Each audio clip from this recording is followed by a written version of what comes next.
আগামীকাল আমাদের এই গণসমাবেশ ব্যাপক জন উপস্থিতির মাধ্যমে সফলকাম হবে। আমরা আশা করছি লক্ষাধিক জনতার সমাবেশ আগামীকালকে এখানে হবে ইনশাআল্লাহ। বাংলাদেশের মানুষের যে আকাঙ্ক্ষা ছিল সেটা হলো আগামীর দিনে বাংলাদেশ এটা হবে জনগণের ইচ্ছা এবং অভিপ্রায় পূরণের বাংলাদেশ। এদেশের মানুষের আকাঙ্ক্ষা ছিল ইনসাফ এবং ন্যায় প্রতিষ্ঠিত হবে, জুলুম এবং অন্যায় দূরীভূত হবে, লুটপাট তন্ত্র এবং দেশের দুর্নীতি এই জাতীয় বিষয়গুলো বাংলাদেশ থেকে চিরতরে বিদায় হবে। এবং সেই লক্ষ্যকে কেন্দ্র করেই যে অন্তর্বর্তীকালীন সরকার প্রতিষ্ঠিত হয়েছিল তাদের কাছে দেশের মানুষের বিপুল প্রত্যাশা ছিল যে ফ্যাসিবাদী আমলের অত্যাচারী জালিমদের বিচার কার্যক্রম ত্বরান্বিত করার পর তারা বাংলাদেশের রাষ্ট্রীয় এবং রাজনৈতিক বন্দোবস্তের একটা আমূল পরিবর্তন করবে, সংস্কার সাধন করবে এবং একটি সুন্দর নির্বাচন করবে। সবই হয়েছে।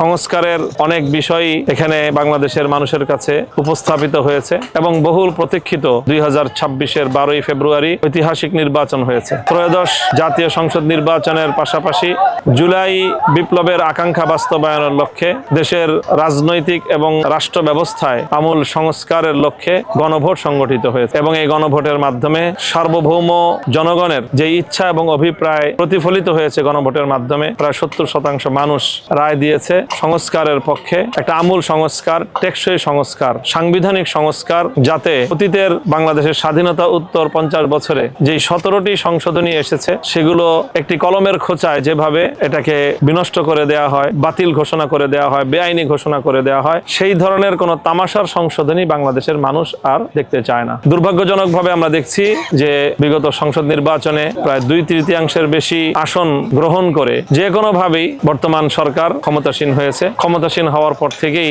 আমরা তাদের সুর পাল্টে যেতে দেখেছি এবং তারা এখন আর সংস্কার শুনতে প্রস্তুত না। এখন তারা শুধুমাত্র তাদের দলীয় এজেন্ডা বাস্তবায়নের মানুষের কাছে গালগল্প শোনা একটা কায়দা তারা করছে। এর বিরুদ্ধে আমরা শুরু থেকেই সোচ্চার। আমরা সংবিধানের সংস্কারের দাবিতে নির্বাচনের আগে যেভাবে আমরা সোচ্চার ছিলাম, জুলাই সনদ বাস্তবায়নের দাবি নিয়ে আমরা মাঠে আন্দোলনে নেমেছিলাম। সেই আন্দোলন থেকেই পর্যায়ক্রমে আমরা নির্বাচনী অ্যালায়েন্স গঠন করেছি, নির্বাচন করেছি, সংসদে প্রতিনিধিত্ব করছি এবং বাংলাদেশের মানুষের অধিকার আদায়ের জন্য সংসদের পাশাপাশি আমরা রাজপথেও আমাদের ভূমিকা এবং আমাদের সোচ্চার সরব অবস্থান আমরা বহাল রেখেছি। জুলাই বিপ্লবের যারা অংশীজন তাদের সকলের মধ্যে আগামীকালকের এই গণসমাবেশকে কেন্দ্র করে আমরা বেশ সাড়া এবং উৎসাহ লক্ষ্য করতে পারছি এবং আমরা আশা করছি যে আগামীকাল আমাদের এই গণসমাবেশ ব্যাপক জন উপস্থিতির মাধ্যমে সফলকাম হবে এবং সরকারকে আমরা স্পষ্ট বার্তা দিতে সক্ষম হব এদেশের জনগণের ভোটের রায় এটাকে পাশ কাটিয়ে এটার সাথে বিশ্বাসঘাতকতা করে 70%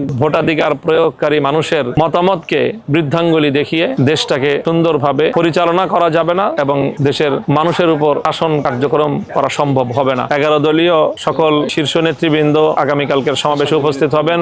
জুলাই শহীদ পরিবারের সদস্যবৃন্দ, শাপলার শহীদ পরিবারের সদস্যবৃন্দ সকলেই আগামীকালকের এই গণসমাবেশে সম্মিলিত হবে এবং এখান থেকে এই গণভোট পরবর্তী সর্বপ্রথম একটি বড় ধরনের গণসমাবেশের মাধ্যমে আমরা সরকারকে আমাদের ঐক্যবদ্ধ বার্তা আমরা পৌঁছে দিতে সক্ষম হব বলে আমরা আশা করতেছি। আমরা আশা করছি লক্ষাধিক জনতার সমাবেশ আগামীকালকে এখানে হবে ইনশাআল্লাহ। আমরা সকলের সাথেই যোগাযোগের মাধ্যমে আইন শৃঙ্খলা রক্ষাকারী বাহিনী আমাদেরকে সহযোগিতামূলক কার্যক্রম পরিচালনা করছে, তারা সহযোগিতা করছে। আমরা ডিএমপির অনুমোদন নিয়ে তাদের সহযোগিতা নিয়েই আমরা আমাদের কার্যক্রম পরিচালনা করছি। আপনাদের সকলকে ধন্যবাদ। নিরপেক্ষ, সত্য প্রকাশে আপোষহীন।